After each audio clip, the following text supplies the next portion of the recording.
Salut la compagnie, c'est Jules Melon, et aujourd'hui, dans un procédé critique, pas facile de l'évoquer celui-ci, mais bon, à l'image d'ailleurs du précédent, le Décaméron, eh bien, c'est compliqué d'évoquer les contes de Canterbury, deuxième volet de la trilogie de la vie réalisée par Pier Paolo Pasolini. Ici, l'œuvre est sortie en 1972 et adapte donc un recueil de contes célèbres du XIVe siècle.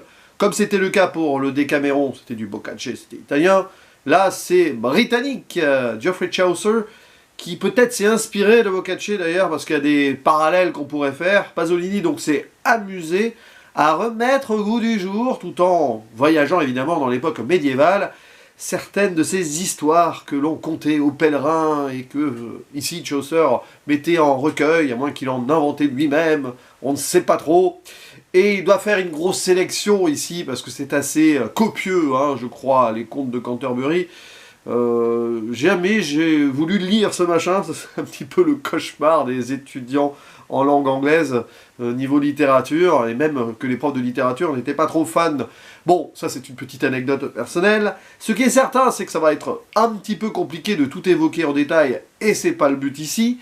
On va quand même parler du casting, puisque nous avons beaucoup d'acteurs italiens que Pasolini aimait beaucoup, notamment son protégé Ninetto Davoli, qui joue une sorte de Charlot, hommage à Chaplin. En plus, c'est marrant parce qu'il y a une des filles de Chaplin qui joue, la Joséphine, mais l'autre acteur italien qu'il aimait beaucoup, c'est Franco Citti, évidemment. Ils sont là les deux.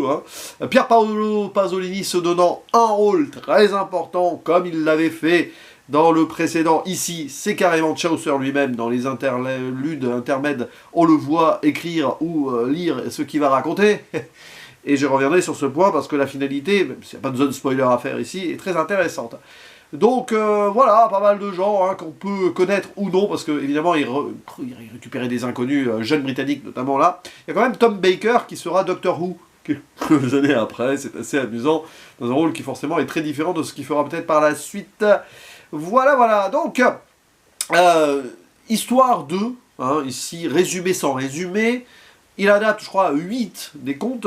À la base, il devait en faire 9, il en fait 8, bon, et il les fait à sa sauce, parfois.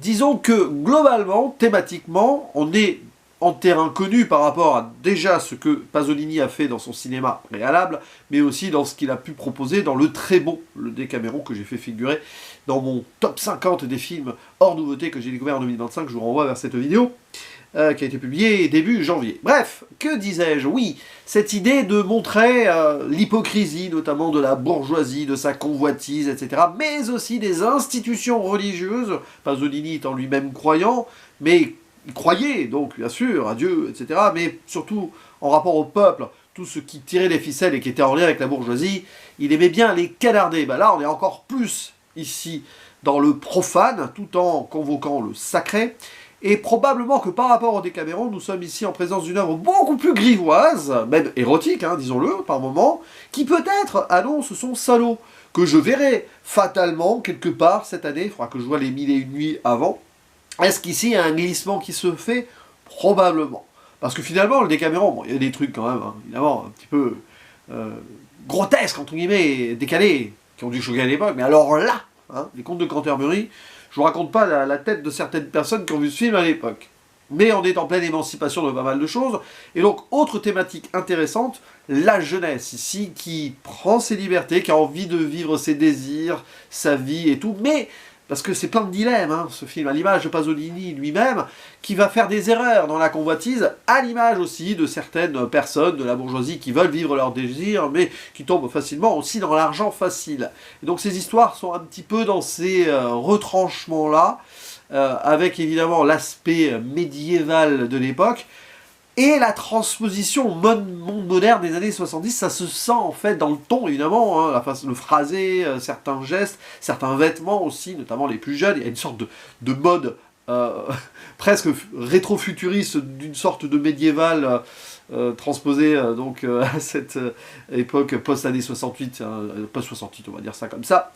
Et Pasolini s'en amuse. Et il y va, là, dans la grivoiserie, dans le grossier. Bon, il le dénonce, mais il montre aussi que parfois, hein, le charnel, c'est ça, hein, comment on vit les choses.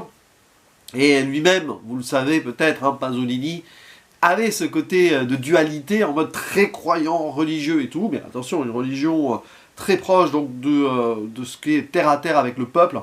Il méprisait donc hein, l'institution notamment catholique, mais aussi il était homosexuel et à un moment il y a un segment qui est très personnel à lui, je pense, en forme d'inquisition de l'église locale qui cherche à tout prix à condamner ceux qui ont des relations non, on va dire, acceptées par l'église, et il y en a même un qui finit au bûcher. Voilà.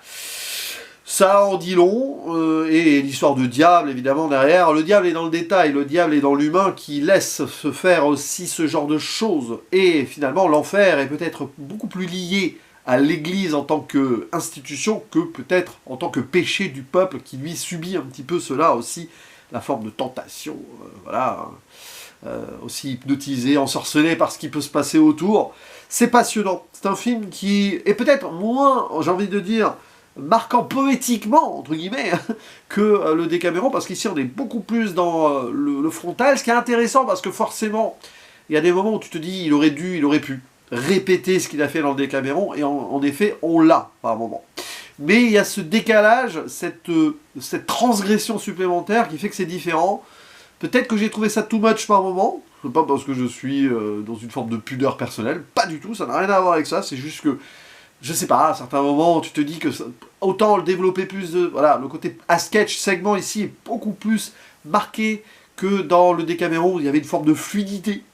Là, je trouve que forcément, ça rentre dedans, et que parfois, il y a une forme de répétition aussi de certaines choses. Est-ce que c'était obligé de mettre autant de segments? Est-ce qu'on n'aurait pas pu en développer plus en mettant que 5 ou 6? Je laisse ça comme ça. Et des trucs sont plus réussis que d'autres aussi. Par exemple, bon, tout le passage avec notre cher Nino Davoli en tant que Charlot, alors Pierrot ici, hein. C'est sympa de revoir la bouille du gars, et on voit que Pasolini aime le filmer, avec ce sourire, c'est sa jeunesse, voilà, qu'il veut mettre en avant là, enfin, une jeunesse déjà perdue pour Pasolini à l'époque, il y avait cette idée aussi d'ailleurs, hein, de connexion entre jeunesse et personnes plus âgées, dans ce désir, dans cette liberté-là, qui est questionnable aussi d'une certaine manière, mais quelque part l'amour, l'idolâtrie même là pour Pasolini ne se commandait pas trop, parce que c'était un peu ça, hein. Bon, passons. Oui, il est là, mais bon, le segment lui-même... Bon, ça se voit, il a envie de vivre sa jeunesse avec plein de femmes nues autour, un rêve, et il reste bloqué dans son rêve jusqu'au moment où il est quand même mis au pilori. Bon, passons, pourquoi pas. Il y a beaucoup plus intéressant, je trouve, dans cette idée de confrontation entre la jeunesse qui se perd un peu et qui veut vivre et s'émanciper. L'exemple, par exemple, avec les deux jeunes là qui vont voir le meunier, qui veulent s'émanciper clairement d'une sorte d'inquisiteur local qui veut vérifier que le meunier fait bien son travail. Se dire, oh, on va prendre la suite, parce que l'autre est malade là. Ah bah en fait non, il profite pour se barrer, pour enfin pouvoir profiter de la vie. Sauf que ça va les mener indirectement à faire des choses qui ne sont pas forcément... Enfin, ça en est drôle, hein, il y a un côté vaudeville sur ce sketch-là, mais on comprend l'idée, quoi. C'est-à-dire que de toute façon, ils ont été corrompus. Après, ils vont s'en libérer un peu de la corruption, mais au final, ils ne contrôlent pas trop leurs actes, quoi. C'est intéressant comment ils montrent ici la jeunesse qui peut subir ce qu'elle subit autour. C'est très pasolinien aussi, hein, mais qui a envie quand même d'aller de l'avant en faisant ses erreurs, mais aussi en laissant libre cours à ce qu'elle a envie, quoi. Et souvent par l'érotisme, mais aussi parfois par le péché d'avidité, hein. Il y a aussi ce jeune étudiant qui n'est pas si jeune que ça, joué par le futur Doctor Who, là, qui profite de sa jeunesse relative, mais qui va tomber sous le joug d'une femme, peut-être qui a envie de... Voilà, cette convoitise-là, ce désir de retrouver aussi la jeunesse, hein, mais lui, il va profiter aussi d'elle pour récupérer sa richesse. Donc il y a ça, il y a plein de petits trucs comme ça. À la fin, il y a quand même des jeunes aussi qui se complaisent totalement dans cette idée de trésor, à cupidité absolue, alors qu'ils s'étaient jurés de fidélité, de fraternité charnelle, quoi, d'amis absolus, mais en fait pas du tout, quoi. Et quand ils vont chercher la mort, c'est la mort qui se donne eux-mêmes, en fait, hein. L'homme, qui peut être obsédé par tout cela, finit par faire face à cette fin, qu'elle soit donc sur cette terre, ou aussi certains personnages d'église qui font face au diable, et littéralement. Donc il y a plein de petits trucs à droite à gauche comme ça.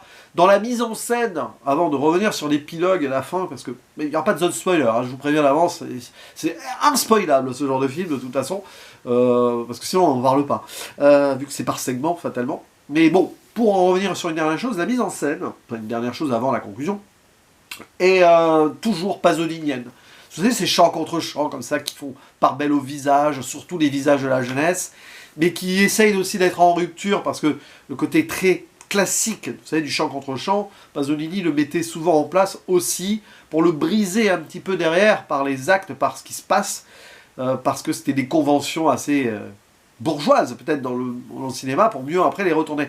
Et quelque part, quand vous voyez ce film-là, aucune surprise si vous avez vu avant d'autres, hein, de Porcherie à l'Évangile selon saint Matthieu, en passant par le Décaméron bien sûr, il y avait toujours cette idée-là, et la façon de filmer les corps, et donc voilà, le faciès évidemment, sur tous ces jeunes acteurs. On voit qu'il aime bien filmer la jeunesse. Il a envie de la cristalliser de façon immortelle à l'écran aussi. Et avant d'arriver d'ailleurs à la conclusion, mais ça va avec, Pasolini qui se donne ce rôle-là, c'est presque logique. Je crois pas qu'il se donnera un rôle dans Les Mille et une Nuits, c'est peut-être plus compliqué du coup, hein, parce que c'est plus des contes anonymes. Là, il y avait quand même des auteurs derrière, hein, pour Boccace et Chaucer. Le fait qu'il détourne même, en fait, ce que Chaucer voulait faire à l'époque, c'était beaucoup plus flegmatique à la britannique. Là, on le voit plusieurs fois, Pasolini, dans des interludes, tout ce que vous voulez, hein, sourire et un peu, voilà, être pensif et fier de lui. Voilà. Moi, ça m'a donné cette impression jusqu'à la fin où il écrit un truc avec Amen, en gros. Il montre qu'il est croyant et il s'adoube lui-même dans sa croyance et ce qu'il a fait. Il ne va pas chercher le moindre pardon pour son profane, au contraire, il remet, on va dire, la croyance dans le peuple et il va faire ses erreurs, le peuple, et allez, je vous montre ça frontalement. Amen, ouais, le côté, je suis content de vous avoir montré ce que je vous ai montré, hein, et voilà, maintenant vous prenez ça comme vous voulez. Et justement, avant cela, il y a le dernier acte, le dernier segment, qui est très court, mais qui est très frontal, où on est en pleine peinture de Bosch, hein, cette représentation assez grotesque de l'enfer, puisque oui, il y a un moine qui veut de l'argent, bon bah finalement il va se faire avoir. Bon, il se fait péter dessus, bon, il y a aussi ces histoires, la grivoiserie du paix, hein, aussi, ça c'est très... ça revient quelques fois dans le film, mais surtout à la fin, avec des culs qui sont montrés aussi. Et à la fin, donc le moine est balancé en enfer, un enfer très dénudé, très profane absolu, avec même un Satan, hein, je crois, enfin, ou en tout cas un diable, qui clairement chie des moines, hein, en miniature, en excrément. Bon, on a compris, hein, en gros, l'église c'est de la merde. Hein. Voilà ce qu'il veut dire Pasolini. Moi j'y crois en tout ça, je crois en la Bible, je crois en Dieu, je crois, etc. Mais alors, tout ce qui a été récupéré par des institutions forcément bourgeoise et en lien avec le capitalisme par la suite, même le fascisme en Italie, enfin, vous connaissez cette histoire-là, eh bien, clairement, il chie dessus, hein, d'une façon ou d'une autre.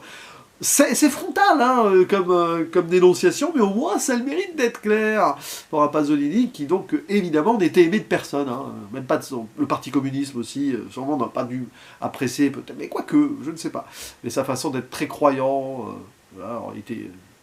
rejeté par la religion, rejeté par ses pairs aussi, peut-être rejeté par certains de ses amis homosexuels parce qu'il croyait trop en Dieu par rapport à la souffrance que l'Église pouvait faire. Le gars était souvent très seul d'une manière ou d'une autre, mais il s'affranchissait de cette solitude avec son art, son cinéma et ses rencontres évidemment, notamment de ses acteurs fétiches. Évidemment. Bref, personnage très complexe, Pasolini, hein, évidemment. Voilà, rien de plus à dire, hein, si ce n'est aussi la présence assez discrète d'Ennio Morricone, qui avait déjà composé d'autres films de Pasolini avant, hein, donc pour la bande-son, et des prestations qui sont plus ou moins égales, mais j'aime bien les jeunes acteurs dont on n'a plus jamais entendu parler, hein, certains qui sont très très bons. Celui qui joue le jeune Nicolas, à un moment, parce qu'il y a une sorte de... Nicolas qui veut avoir une relation avec Alison, et puis il y a un de ses amis qui la veut aussi, et puis histoire de paix, là aussi, de cul. Hein. Oui, lui, par exemple, il y en a comme ça, lui, il est bon, il y en a d'autres vers la fin qui sont pas mal aussi, pourquoi pas. D'ailleurs, Pasolini, à un moment, ne fait pas que nous chier dessus, enfin chier sur les institutions, il pisse aussi sur... il fait un personnage dans son auberge, hein, dans un des interludes, qui va clairement faire pipi sur les gens. J'ai l'impression qu'il n'y a même pas de trucage, figurant quand il se prend de l'urine dans la gueule. Bref, j'en rigole, mais bon, Pasolini sans limite. Et encore, ici, par rapport peut-être à Salo, hein, qui quand même sont plus réputés et pour cause.